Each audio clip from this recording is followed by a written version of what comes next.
Durant la campagne électorale de 2020, Joe Biden veut que son mandat soit celui de la transition vers une autre génération. Que dire en 2024 alors que Joe Biden se représente à nouveau? Durant son mandat, le président en fait beaucoup pour l'environnement, pour l'économie et pour défendre ses alliés à l'international. Malgré tout, Joe Biden est considéré comme l'un des présidents les moins populaires de l'histoire. Comment est-ce possible? Dans cet épisode, je résume les 4 années de la présidence de Joe Biden. Bonne écoute!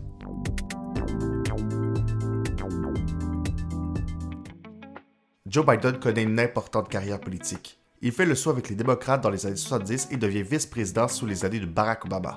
Obama l'a d'ailleurs surnommé le lion de l'histoire américaine. Les années qui précèdent la présidence de Joe Biden sont d'ailleurs le sujet de l'un de mes épisodes précédents. Je vais donc écourter la chose pour me concentrer sur ces 4 années présidentielles. Mais entre toi et moi, c'est 6 minutes bien investies.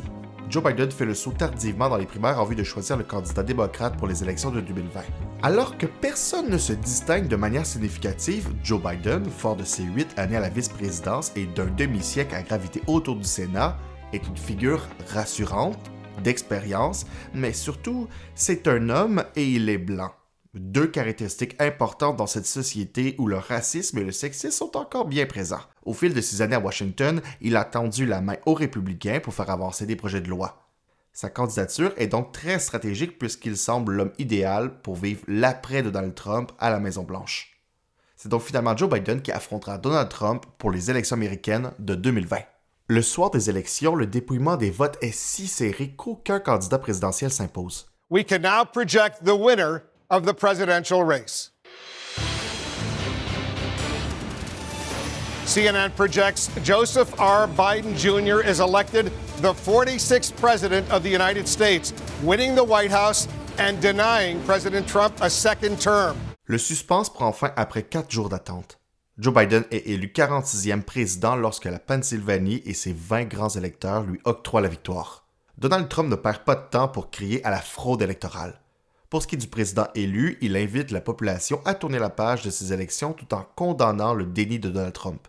C'est sur des divisions sociales et un hymne national chanté par Lady Gaga que Joe Biden prête serment le 20 janvier 2021, soit quelques jours après l'assaut du Capitole par les partisans de Donald Trump. Joe Biden devient le 2e catholique à devenir président, le premier étant John F. Kennedy. C'est possible que son nom ne te soit pas inconnu. Joe Biden installe 2 portraits dans le bureau ovale. Le premier est celui de Franklin Delano Roosevelt, puisqu'il a traversé la crise économique des années 30 et que Biden désire s'inspirer des actions de son prédécesseur en des temps économiques incertains. Le deuxième portrait est celui de Benjamin Franklin pour rappeler l'importance de la science durant une période où les faits sont malmenés. Dans les 100 premiers jours de sa présidence, Biden dépose 76 projets de loi, ce qui démontre son empressement d'agir.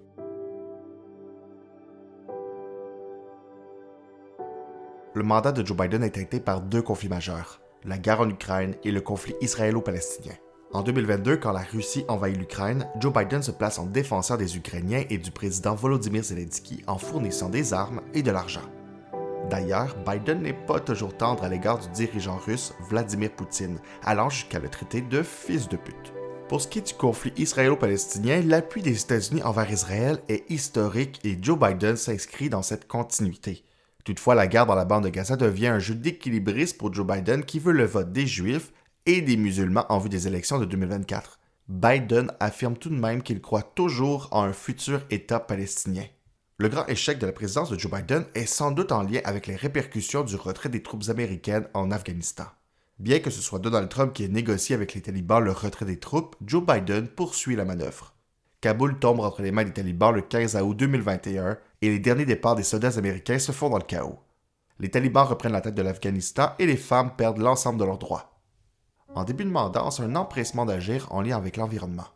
Cela se voit dès le premier jour en fonction de Joe Biden. Il y signe un décret contre l'expansion de Keystone XL, un pipeline devant acheminer le pétrole du Canada, plus précisément celui de l'Alberta, vers les raffineries sud-américaines.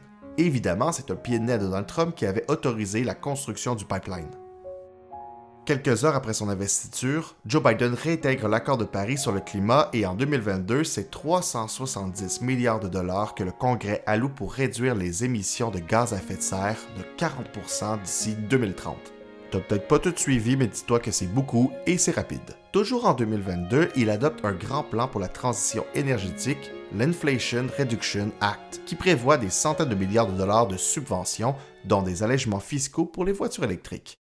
Ce sont des projets ambitieux, mais qui démontrent la volonté de Joe Biden d'aller de l'avant pour lutter contre les changements climatiques. En juin 2022, la Cour suprême des États-Unis renverse l'arrêt Roe vs. Wade, ce qui supprime le droit fédéral à l'avortement.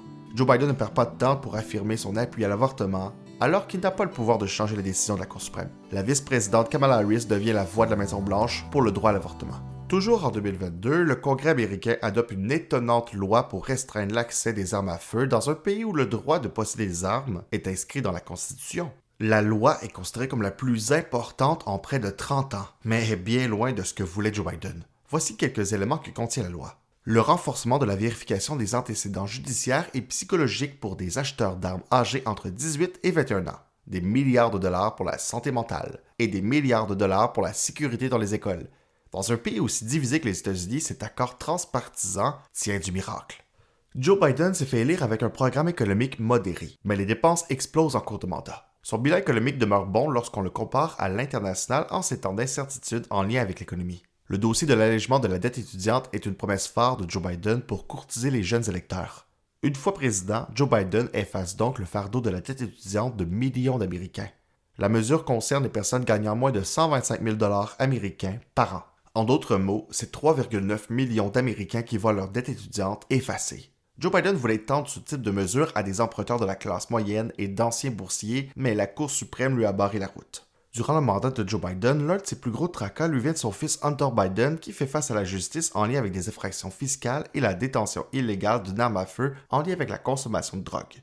À l'apogée de sa dépendance, Hunter Biden va jusqu'à consommer du crack à tous les 15 minutes et avoir une relation extra-conjugale avec la veuve de son frère mort en 2015. Aux États-Unis, à mi-mandat d'une présidence, nous avons des élections. En 2022, Joe Biden veut transformer ces élections de mi-mandat en référendum sur Donald Trump. Joe Biden fait le pari que Donald Trump ne se relèvera pas des élections de mi-mandat. Au final, il n'y a pas de vague démocrate, mais Joe Biden réussit à sauver les meubles, ce qui est vu comme une défaite pour Donald Trump qui ne peut pas confirmer sa mainmise sur les républicains. Toutefois, l'aiguille de l'opinion publique change légèrement vers les républicains de 2022 à 2024. La chose profite à Donald Trump et Joe Biden sent la soupe chaude, lui qui compte bien se représenter aux prochaines élections. Il tente donc de renverser la tendance avec certaines mesures en lien avec l'immigration, un thème cher aux républicains. Si on compare la gestion de l'immigration entre l'administration Trump et l'administration Biden, le dossier est vu de manière différente. C'est un changement de ton à 180 degrés, du moins au début du mandat du démocrate. Plus les intentions de vote entre les démocrates et les républicains se resserrent et plus Joe Biden resserre la vis de l'immigration. Le moment fort du changement de ton de Joe Biden est peut-être qu'après avoir mis fin au projet de mur à la frontière mexicaine, le président reprend les travaux. On peut nuancer le tout en disant qu'en 2023, Joe Biden est contraint par la loi de reprendre la construction du mur en utilisant les fonds qui ont été engagés à cet effet par son prédécesseur. Joe Biden confirme donc l'extension sur 32 km du mur à la frontière. Le président est bien informé des sondages qui le mettent nez à nez avec son rival républicain Donald Trump. En février 2024, un projet entre les démocrates et les républicains pour gérer la frontière américano-mexicaine est sur la table. L'accord est gigantesque et regroupe plusieurs dossiers. On prévoit 60 milliards de dollars US d'aide militaire pour l'Ukraine, 20 milliards d'aide humanitaire toujours pour l'Ukraine, 14 milliards d'aide militaire pour Israël et 20 milliards pour la sécurité des frontières états-uniennes. Ce dernier volet de l'accord bipartisan donnerait au président de plus grands pouvoirs. Il pourrait réprimer les passages illégaux de la frontière et refouler les immigrants sans leur permettre de demander l'asile.